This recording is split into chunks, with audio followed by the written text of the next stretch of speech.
asawa ng Kaliling. Sa Nilita. Ito na ang pruweba mga kaagre. So ito po, marami na pong patay. May buhay pero mas marami na pong patay. Ayan po. Ayan. So kaharap ko po ngayon si Sir Severino Rigor, dati pong chairman ng Valle MPC. Uncle, para nga po sa ibang mga magsasaka, at least ikaw nakita mo, yun pong mga ibang mga magsasaka natin ng sibuyas para matulungan natin para umabot sa kanila itong video na to. Kaunting mensahe nga, Uncle. Opo, na ang mai-share mo naman po sa mga kasama nating magsasaka. Ano po ang mai-comment mo dito sa binomba natin na solusyon? Itong naibomba po namin ngayon, talagang apektado na talagang patay ang harabas. Opo, ang tagal mo na po na ini-sprayan ito, Uncle. Nakita naman po natin mga kaagre.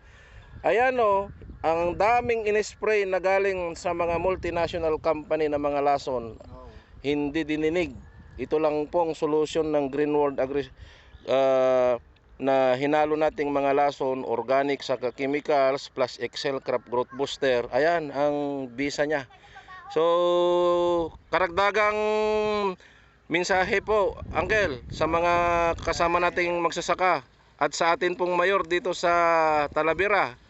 Kanina kasi kahapon kasi ng hapon ako nakagayag papuntang sasamba.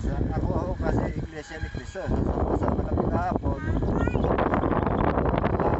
Sila kumating itong technician ng Green World po.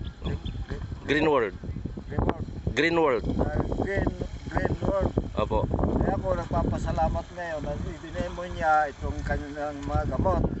At ang patunay ko po ngayon, talagang ito'y talagang nakita ko na ang apektadong gamot na ito. Patay po ang mga harabas. Ano pong maisabi natin kay Apo Mayor ng Talavera, Uncle? Sa aming mayor po dito sa Talavera, sana makita niya itong video ito at sana tulungan kaming lahat na magsasaka ng sibuyas. Opo, sana po ito na yung maipa-spray para mahinto po ng mabilisan itong arabas dito sa Talavera dahil kawawa po talaga kayo na bumibili ng napakamamahal na mga lason. Meron naman po itong affordable, mabisa na at organiko pa. Ayan po. So, yun lang po at maraming salamat Apo ex-chairman at magandang araw po at ituloy po natin magpa-spray.